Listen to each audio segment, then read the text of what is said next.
Meal Trim Farms in Athens, Wisconsin. We currently milk about 2,500 cows. When we wanted to know what the future was going to be for Meal Trim Farms, we kind of had to decide between maybe a rotary or going with robots. It was a 3 or 4 year process to determine what way we wanted to go. Our plan was to add a rotary. Our existing parlor is 20 years old this year. I had key people on staff and family that said we need to look at the robots as well. And so when David and Tom and I went touring on larger dairies, that was kind of a good surprise that it is possible and we could see ourselves doing that. We put a lot of thought into the barn design, not only for cow traffic, but for people traffic as well.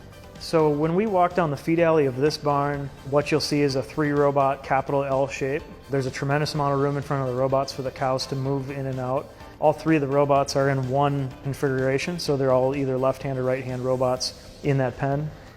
A startup for us was a very smooth process overall, I'd say.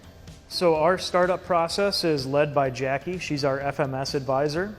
She does the scheduling, she helps with the cow data, she makes sure that all of the background herd data is in before we even come close to starting up. And then she's working with the farm staff as well to make sure they have a clear plan on what we're going to do on startup day. Having the service provider get us in contact with people and then give us somebody that was experienced with startups and basically help us walk through it all. One thing we did that was very important, I think, was we pre-trained the cows. And so what that involved was taking a full week before we milk them and pushing them through the robot once a day. It got used to them being in that enclosed area in that robot. And then it also taught them that there's feed in the robot. It shows them that going in this robot is a positive experience. When we started training cows to milk, it was much easier to get them in. They learned that the robot was going to come underneath them and milk them, and they really got used to it quickly.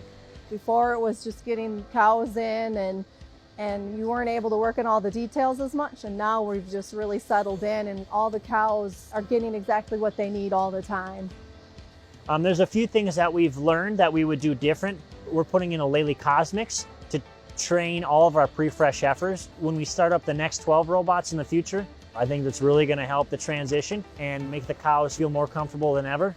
Having a lot of younger animals, I think, was a perk because even though it was a new process for them, milking in general is kind of a new process, so I think that really went well for them.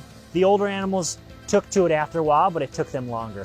When you have a Dairy XL farm, a farm that's 18 robots, right now it's the biggest robot farm in Wisconsin, that's a very proud moment for all of us, for everybody that's involved in this, the farm included, myself, my people, my team.